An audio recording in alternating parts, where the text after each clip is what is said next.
Good morning बच्चों।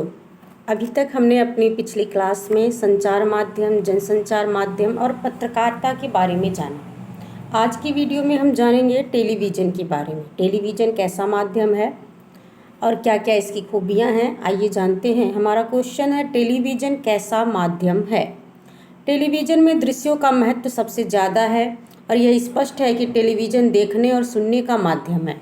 आपके घर में, हमारे घर में, सबके वहाँ टेलीविज़न है और हमें पता है कि इसमें हम देखते भी हैं और सुनते भी हैं। तो ये एक श्रव्य एवं दृश्य माध्यम है। आपको पता होगा संचार माध्यमों को 3 भागों में बांटा गया है: श्रव्य माध्यम, दृश्य माध्यम और श्रव्य एवं दृश्य माध्यम। तो जो हमारा टेलीविज़न है वो आता है श्रव्य एवं दृश्य माध्यम में, क्योंकि इसमें हम देखते भी हैं और सुनते भी हैं। इसके लिए समाचार लिखते समय इस बात का विशेष ध्यान रखना पड़ता है कि शब्द पर्दे पर दिखने वाले दृश्य के अनुकूल हों। जो शब्द लिखे जा रहे हैं वो पर्दे पर दिखने वाले दृश्य के कैसे हों? अनुकूल हों। टेलीविज़न माध्यम अखबार और रेडियो दोनों माध्यमों से काफ़ी अलग है। टेलीविज़न के लेखन में कम से कम शब्दों में ज़्यादा से ज़्यादा खबर बताने की कला का इस्तेमाल किया जाता है।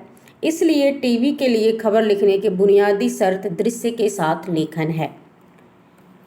3 जो हमारे पुराने माध्यम है, रेडियो हो गया, पत्रकारिता हो गया, इन सब से अलग होता है टेलीविज़न। इसमें जो खबरें लिखी जाती हैं उनका कुछ थोड़ा सा अलग नज़रिया होता है, ताकि वो दृश्य को भी उभार सकें। ऐसे शब्दों का प्रयोग किया जाता है जो दृश्यों के अनुकूल हों।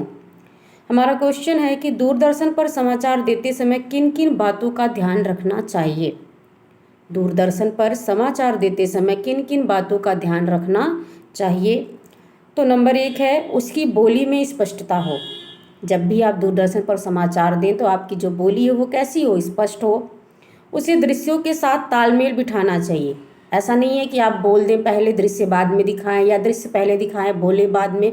नहीं, आप बोलते समय और दृश्यों को दिखाते समय अपनी तालमेल बिठा के रखें। सहजता के साथ समाचार पढ़ने चाहिए। विषयानुकूल मुख मुद्रा बनानी चाहिए और अपनी वेशभूषा पर ध्यान देना चाहिए। दोबारा सुन लो, उसकी बोली में स्पष्टता हो, उसे दृश्यों के साथ तालमेल बिठाना आना चाहिए, सहजता के साथ समाचार पढ़ने आना चाहिए, विषयानुकूल मुख मुद्रा बनानी आनी चाहिए और अपनी वेशभूषा पर भी विशेष ध्यान देना चाहिए। क्योंकि ये दृश्य और श्रव्य दोनों है, तो आपको अपनी वेशभूषा और अपनी वाणी दोनों पर ध्यान देना चाहिए। टीवी अखबारों के खबरों के कौन कौन से चरण हैं? अब हमें देखना है कि जो टीवी में खबरें आती हैं उनके क्या क्या चरण हैं, किन चरणों में उनको टीवी पर लाया जाता है। तो नंबर 1 है फ्लैश या ब्रेकिंग न्यूज। जब भी कोई घटना घटती है तो सबसे पहले उसका ब्रेकिंग न्यूज ही हमारे सामने आता है और ये हमें दिखाया जाता है कि कहाँ पे कौन सी घटना घटी।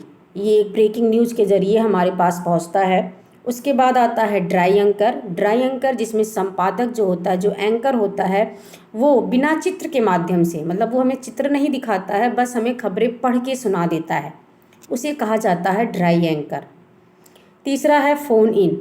बेटा आपने देखा होगा कि जब भी कोई घटना घटती है तो जो एंकर होता है और जो रिपोर्टर घटनास्थल पर मौजूद होता है, जब तक वहाँ पर वीडियोग्राफी की व्यवस्था नहीं हो पाती तो उससे फ़ोन करके एंकर बातें करता है और उस बातों को हम तक पहुँचाता है, उसी को कहा जाता है फ़ोन इन।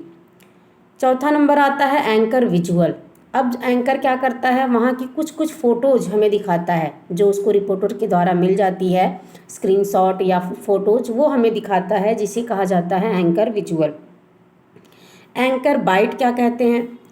एंकर जो बातें समझाता है, कहता है और वहाँ पर उपस्थित लोगों के द्वारा, जैसे जहाँ पर जो घटना घटी होती है, घटनास्थल पर मौजूद दर्शकों के द्वारा जब वो कोई कथन, कोई साक्ष्य हमारे सामने प्रस्तुत करवाता है कि आपने ये घटना में क्या देखा, आपने जो घटना घटी थी उस क्या आप मौजूद थे, तो आपने क्या क्या देखा, हमारे दर्शकों को बताइए।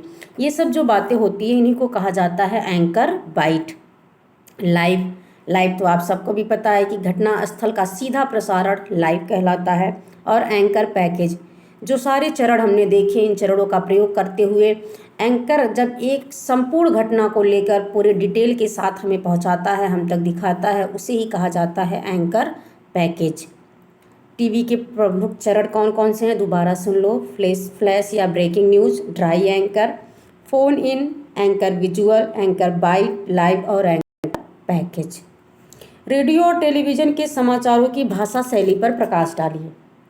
रेडियो और टेलीविज़न के समाचारों की भाषा शैली, इनके लेखन का कोई निश्चित फार्मूला नहीं हो सकता। प्रयोगशीलता भाषा को समृद्ध करती है और माध्यम को भी। ऐसा नहीं है कि कोई एक बना बनाया ढांचा बना के रख दिया गया है, ऐसा कुछ भी नहीं है।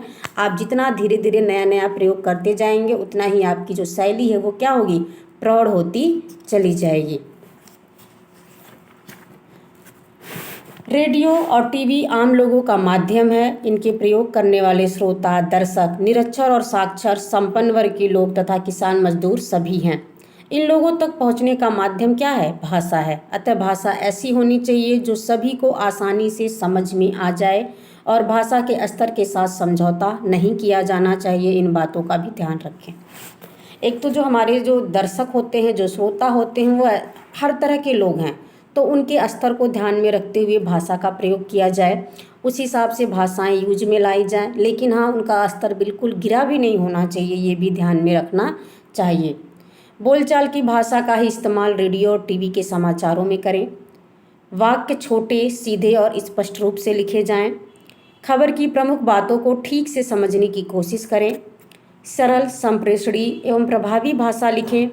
इसकी जांच के लिए समाचार लिखने के बाद उसे बोल कर पढ़ें। भाषा में प्रवाह होना चाहिए। आप जब भी कोई घटना या कोई समाचार दर्शकों के सामने रख रहे हैं तो आपके बोलने में प्रवाह हो, आपकी भाषा छोटी हो, सरल हो, जिससे लोगों को समझ में आए, प्रभावी हो। इस तरह की भाषाओं का आपको प्रयोग करना है। बस ध्यान रखें कि भाषा का स्तर इतना भी ना गिर जाए कि आप सामने सुनने वाले का प्रभाव उस पर कम पड़े। अगला क्वेश्चन है हमारा कि रेडियो और टीवी समाचारों की भाषा शैली में क्या क्या सावधानियां बरतनी चाहिए। तो रेडियो और टीवी समाचार में भाषा और शैली के स्तर पर काफ़ी सावधानी बरतने की ज़रूरत है। ऐसे अनेक शब्द हैं जिनका अखबार में धड़ल्ले से प्रयोग होता है, पर रेडियो और टीवी में उसका प्रयोग नहीं हो सकता।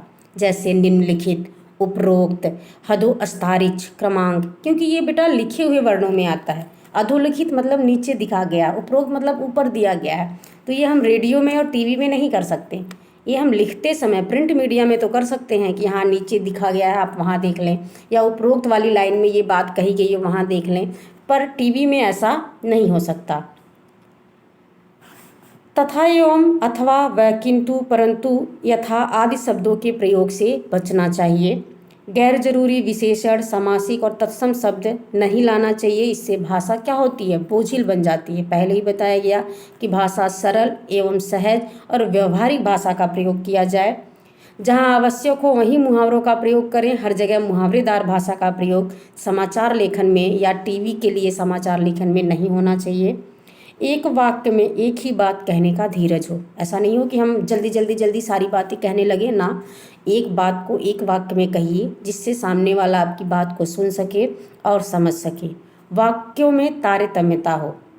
आप कोई बात कभी ऐसे मत कहिए। घटना के आधार पर एक तारतम्य रूप में अपनी बात को कहिए जिससे सामने वाला आपकी बात को समझ सके। ऐसे शब्दों का प्रयोग किया जाए जिनके उच्चारण में सहजता हो सके।